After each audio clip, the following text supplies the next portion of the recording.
Tout de suite, magazine.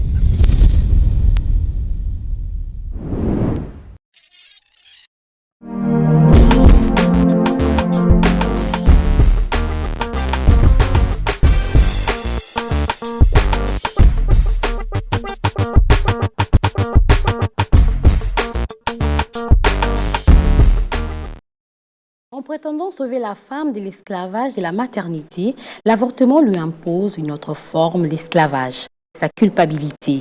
Plus que jamais, la maternité devient notre seul fait ou méfait, dixit Hélène Grémilon. Merci de votre fidélité à ce magazine idéal pour les jeunes. Aujourd'hui, nous allons échanger autour d'un terme, comme l'a annoncé la citation d'Hélène Grémilon, l'avortement, mais on va plus mettre l'accent sur l'avortement clandestin, ses risques et conséquences, pour comprendre un peu ce qui pousse les jeunes filles à se faire avorter, mais aussi les risques et conséquences qu'elles courent. J'aimerais savoir, selon vous, en tant que jeune, comment définissez-vous d'une façon simple et facile l'avortement clandestin? Merci beaucoup, Madame Astrid. Je réponds au nom de Christo Baquet. Pour moi, l'avortement clandestin, c'est l'interruption involontaire ou volontaire d'une grossesse qui s'est fait en cachette. Voilà. Bonjour, moi c'est Martini. L'avortement, d'abord, c'est l'interruption brusque d'une grossesse, que ce soit volontaire ou involontaire. Et de manière clandestine, c'est quelque chose qui s'est fait en cachette vu que c'est pas reconnu. Donc, voilà, en gros, c'est un peu ça. Voilà, je réponds au nom de Gershom Ianza pour répondre à la question. Je dirais que l'avortement clandestin est tout d'abord une interruption de grossesse, qu'elle soit volontaire ou pas. Et le terme clandestin rapporte à une situation, à un caractère illicite, étant donné que le code pénal congolais interdit l'avortement, tant bien même que la RDC a ratifié le protocole de Maputo qui donne accès à l'avortement dans certains cas. Selon vous, qu'est-ce qui pousse les jeunes filles à se faire avorter? Moi, je pense qu'il y a plusieurs raisons. D'ailleurs, si je prends juste l'exemple des cas de viol, ça peut être l'une des raisons majeures pour les jeunes filles de se faire avorter. Oui, Richard. Bonjour, je suis Richard Moussafiri, journaliste à la chaîne RT Télévision. Alors si je dois répondre à la question, la première, la définition, ou la seconde, permettez-moi de commencer effectivement par la seconde, de répondre à cette question, savoir pourquoi est-ce que les jeunes filles aujourd'hui commencent à avorter de temps à autre. Il y a ce cas qu'a soulevé tantôt Gershom pour dire que les femmes qui sont violées, par exemple, sont des cas assez particuliers et qui sont compris par la loi congolaise qui permet en sorte qu'en cas de grossesse indésirable, que ces jeunes filles puissent avorter. Mais est-ce une question que la loi congolaise a affirmée? Personnellement, je l'ignore encore, mais si c'est une loi qui a été ratifiée, eh ben, on le saura tantôt parce que nous avons une invitée qui va répondre. Je crois si ça doit être dans l'article 45 ou 46. La loi permet, la loi d'abord interdit l'avortement, mais il y a cas exceptionnel. Le protocole de Maputo que Gershom a soulevé, que l'État congolais a ratifié. Sauf que ces protocoles ne s'exécutent pas ici, parce qu'il n'a pas les self-executing. Donc, du coup, jusque-là, ça reste encore interdit. Et puis, comment je peux dire, il est permis que dans certains cas, quand la maman est en danger ou la grossesse met au péril la vie de la mère en danger. Il n'y a que ça. Mais que ce soit désirable ou pas, la loi ne permet pas l'avortement. Vous ne répondez pas à ma question. Qu'est-ce qui pousse ces jeunes filles-là à se faire avorter? Bon, non. Comme tantôt l'a soulevé Gershom, il y a les cas de viol que certaines femmes n'arrivent pas parce que, voilà, quand tu es violée, après tu te retrouves enceinte. Ces séquelles-là vont rester. Cet enfant-là va rappeler peut-être tout ce que tu as vécu. Il y a plusieurs raisons. Bon. Il y a même aussi certains qui évoquent les cas sociaux, la situation sociale. Bon, chacune des femmes qui les font avec ces pratiques-là ont leur raison. On a raison.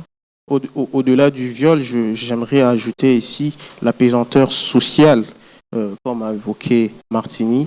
Nous sommes en Afrique, nous sommes des Bantous.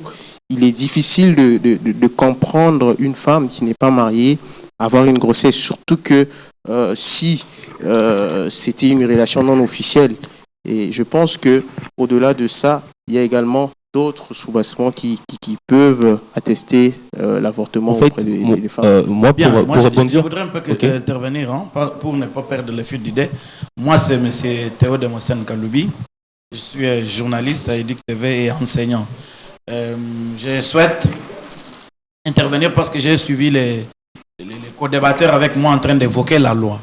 Au regard de la loi congolaise, parce que moi je voudrais aborder ces sujets. On ne parle pas d'abord de la loi, on parle on veut savoir pourquoi est-ce que les jeunes filles pas actuellement, les jeunes filles se font avorter. Elles tombent enceintes, elles pensent qu'elles doivent interrompre cette grossesse. Pourquoi? Qu'est-ce qui pousse les jeunes filles à interrompre les grossesses en fait? Peu avant d'attaquer le cadre légal, je reviens à votre question pour dire ceci. D'abord, l'avortement, comme vous avez posé tantôt la question sur ce que c'est l'avortement, on sait que c'est un acte médical qui met fin à la grossesse. Mais alors, de manière clandestine, je ne vais pas revenir dans les redites, ce que les autres ont déjà dit.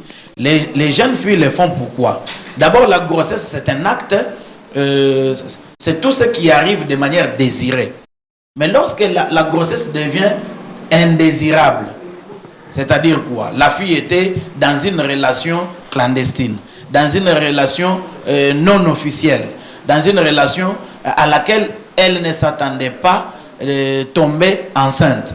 Alors, pour peut-être s'éviter de formes de foudre de guerre de sa famille, pour s'éviter toutes les menaces et l'ignominie, la honte qui puisse la couvrir dans la société, elles ne font que avorter. C'est peut-être pour s'épargner de cela.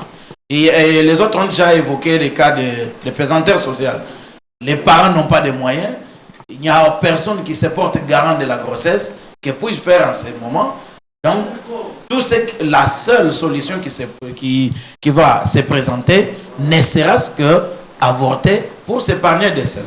Alors, revenons un peu là. Pour la loi, on reviendra là-dessus. On va d'abord comprendre pourquoi est-ce que les filles... Mais parce que j'ai suivi Martini évoquer... C'est comme ça que j'ai dit, on parle d'abord des causes, ce qui pousse les jeunes filles à se faire avorter, et on va revenir en ce qui concerne la loi. Oui, Richard. En fait, moi, je ne vais pas aborder cette pesanteur sociale. C'est vrai que c'est l'une des causes aujourd'hui qui fait en sorte que beaucoup de filles se font avorter, mais il y a aussi ce côté éveil des consciences.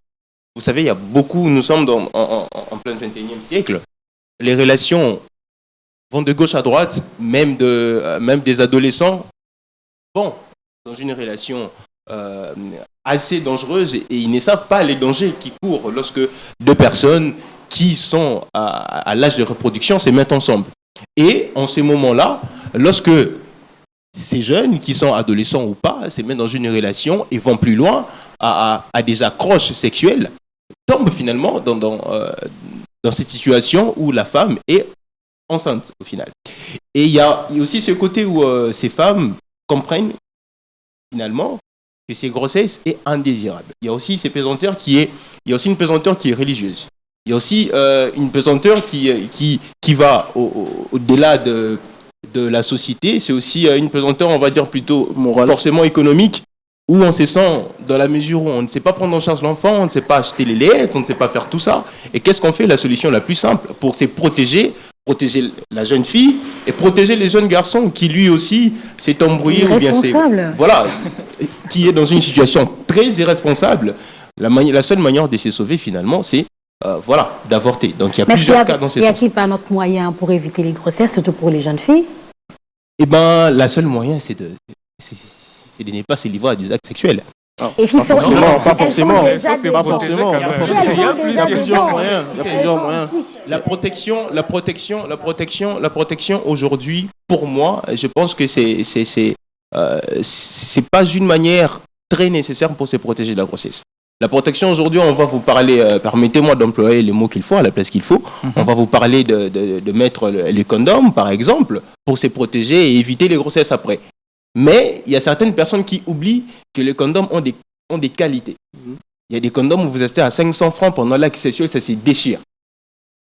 Là, ce sont des actes, ce sont des réalités qui sont vraies et on doit le dire. Dans ces cas-là, la grossesse, malgré cette protection, devient indésirable. Donc, il faut comprendre aussi que même si on se protège dans ce sens-là, la grossesse n'est pas épargnée. Je suis pas d'accord. S'il vous plaît. Oui. Parce que vous avez posé la question. Il y a d'autres méthodes contraceptives qui peuvent protéger la jeune fille à ne pas tomber enceinte, au-delà de l'utilisation du préservatif. Mais prenons autre aspect, Madame Astrid. Si nous parlons plus de ces méthodes contraceptives ou d'autres moyens à utiliser, c'est plus dans le milieu urbain. Mais la plupart des filles qui tombent dans ces cas habitent les milieux ruraux, là où on ne parle jamais de méthodes contraceptives, là où il n'y a même pas, là où les préservatifs est un luxe. Donc, il faut qu'on évoque aussi ces cas-là pour ces filles. C'est dans ces milieux semi-urbains, les milieux ruraux, où il y a plus de cas d'avortement. Parce que c'est la seule solution qu'il y a.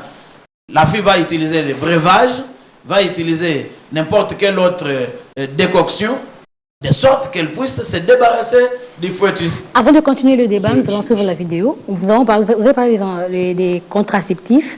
Et pour certaines personnes, c'est dangereux parce qu'il y a des risques qu'on utilise mal les contraceptifs. D'autres ont pris l'exemple des préservatifs, comme on vient de dire, qui sont peu confortables pour elles. Nous allons suivre cette vidéo et revenir juste après pour le débat.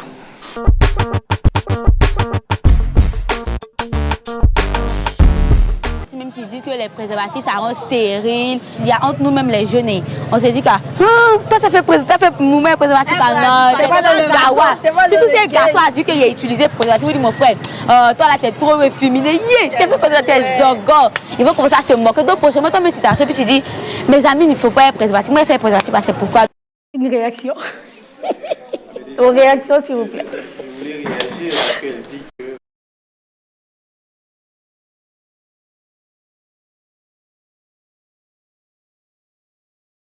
La vraie question, est-ce qu'il faut aller en oubliant le risque ou carrément accepter le plaisir et en acceptant le risque?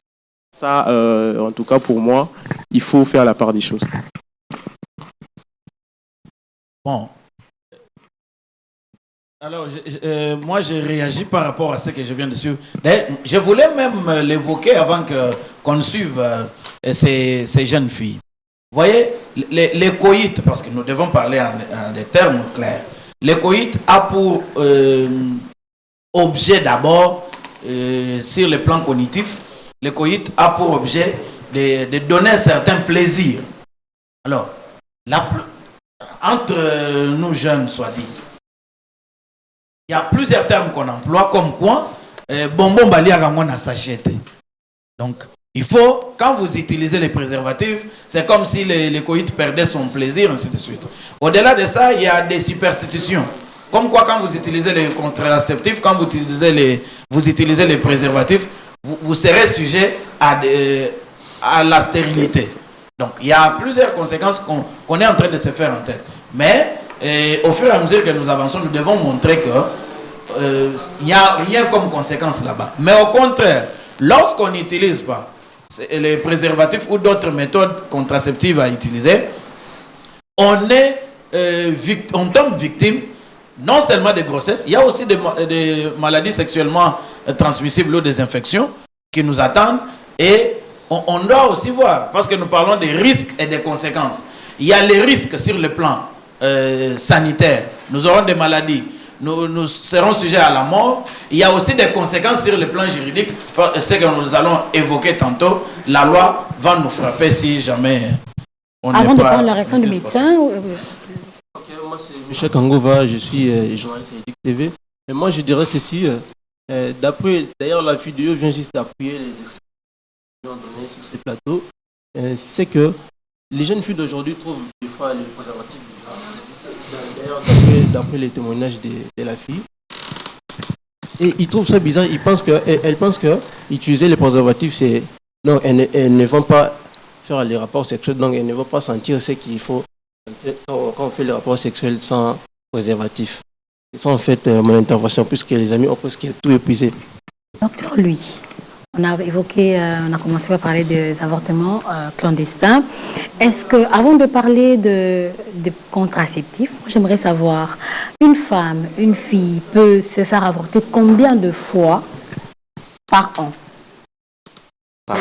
Au cours d'une année, elle peut se faire avorter combien de fois? Au départ, par rapport à l'avortement, tout simplement, il y a des mesures que l'OMS a dictées depuis 2018 qui réunissent les conditions. Ça dépend de l'âge de la grossesse, du plateau technique, de l'endroit, ou soit du site où on exécute l'avortement. Et la suite après l'avortement, c'est ce qui va définir le timing, ou soit le délai, pour que la femme soit retombe enceinte ou, après avoir tombé enceinte, subisse un autre avortement. Mais de cela, le délai après un avortement bien fait, dans les conditions, pour qu'une femme reprenne ses capacités génitales pour tomber enceinte, ça varie selon l'âge de grossesse entre 14 semaines, 10 à 14 semaines. Et d'après les jeunes, l'utilisation de contraceptifs serait dangereux parce que pour d'autres, quand on utilise par exemple les préservatifs, ça casse l'ambiance. Mais aussi, certaines personnes pensent que l'utilisation de préservatifs ou d'autres contraceptifs pourrait amener la stérilité chez la fille. Par rapport à cette question, il y a, comme a dit mon ami de l'autre côté, il y a des superstitions qui se disent. Mais pour résoudre ce problème, à travers le gouvernement, ensemble avec quelques partenaires, il y a un programme d'éducation sexuelle complète pendant les sensibilisations qui explique les avantages et les désavantages des méthodes contraceptives pour éviter qu'on tombe dans des illusions que les bénéficiaires ou soit la communauté éprouvent par moment. Donc, docteur, moi j'ai une petite préoccupation parlant de l'avortement. Il y a deux fois, on entendait dire que la femme qui avorte, si la loi, ou bien on l'accuse au policier directement, il sera arrêté. Pourquoi? Parce qu'elle a fait l'avortement. Sans pour autant savoir le pourquoi elle a avorté. Il y a même des médecins qui provoquent des avortements parce que la santé de la personne ne permet pas. Alors ma question est celle de savoir, est-ce que dans notre pays, ici, en République démocratique du Congo, c'est permis à une femme d'avorter ou bien c'est permis à un médecin de faire avorter une femme? Ok. Pour cette question, je vais répondre dans deux sens. Le premier sens, c'est du point de vue médical. Et sur ce point de vue-là, même l'État autorise l'avortement, mais cet avortement-là, nous l'appelons, entre guillemets, thérapeutique. C'est comme si vous traitez quelqu'un. Et les avortements thérapeutiques se définissent comme un avortement où le produit de contraception, ou soit le fœtus, est incompatible à la vie de la mère, ou soit incompatible à lui-même, ou soit à la vie de la mère. C'est-à-dire, par exemple, une femme tombe enceinte, pour être plus simple. Une femme tombe enceinte, elle va à l'hôpital 2 mois après pour l'échographie. On fait l'échographie, on trouve que l'enfant a une malformation incompatible à la vie. Dans ce cas-là, la loi autorise d'interrompre cette grossesse-là. Mais de l'autre sens, c'est par rapport à la charte des droits de la femme, ou la charte qui est dite charte de Maputo, il y a une autorisation, une fenêtre pour autoriser les grossesses et les avortements, mais il n'y a que lors d'un inceste, viol ou incompatibilité à la vie. Mais la République démocratique du Congo, jusqu'à ce jour, a ratifié cette charte, c'est-à-dire nous avons approuvé sans modification sur toute la charte, mais on est dans un processus où on mène des plaidoyers à travers une coalition qui réunit beaucoup des ONG qui luttent contre les grossesses non désirées et les conséquences des avortements. On mène des plaidoyers pour que l'appareil judiciaire de notre pays arrive à dépénaliser l'avortement. Donc, jusqu'à preuve du contraire, l'avortement n'est pas autorisé, sauf l'avortement thérapeutique. On prend la question de la demoiselle et puis on revient à Gershom. Au nom de Ornella orthodique, ma question est celle-ci. Quelles sont les conséquences de la... Oui, merci. Vous pouvez répondre votre nom, je n'ai pas saisi. Non, votre nom. Ornella Moba. Ok, Madame Ornella. Les conséquences, on peut les situer à 4 niveaux. Au premier niveau, les conséquences sociales. Nous savons la stigmatisation qui circule dans nos milieux. Si on connaît que cette dame a avorté, dans son environnement, il y aura des stigmatisations par moment. Autre conséquence, il y a le volet financier. Souvent, les avortements pas très bien faits, qui ne respectent pas les lois, soit les cadres que l'OMS a fixés, compliquent toujours. À l'ordre de 47% de grossesses et des avortements réalisés jusqu'à ce jour, dans les pays comme le nôtre. Et les complications coûtent beaucoup à la famille, en termes d'argent, et aussi en termes de temps, parce que la maman sera hospitalisée pendant un moment pour qu'elle récupère. Du point de vue gouvernemental, ça pèse au système sanitaire, parce que les mêmes fonds que l'État pouvait canaliser pour lutter contre le paludisme, mais ces fonds-là peuvent être virés pour traiter les complications liées à l'avortement. Et autre conséquence, c'est du point de vue médical. Chez la femme, si l'avortement est réalisé dans des conditions qui ne sont pas autorisées ou soit édictées, il y aura soit lésion de l'appareil génital de la femme, une perforation utérine, des saignements de longue durée qui peuvent arriver soit à une intervention qu'on appelle l'hystérectomie. On enlève l'utérus de la femme après complications non corrigées, voire même à la stérilité aussi. Nous allons prendre une vidéo qui essaie au fait de retracer un peu ce que le médecin est en train de dire par rapport aux risques que les femmes courent quand elles se font avorter.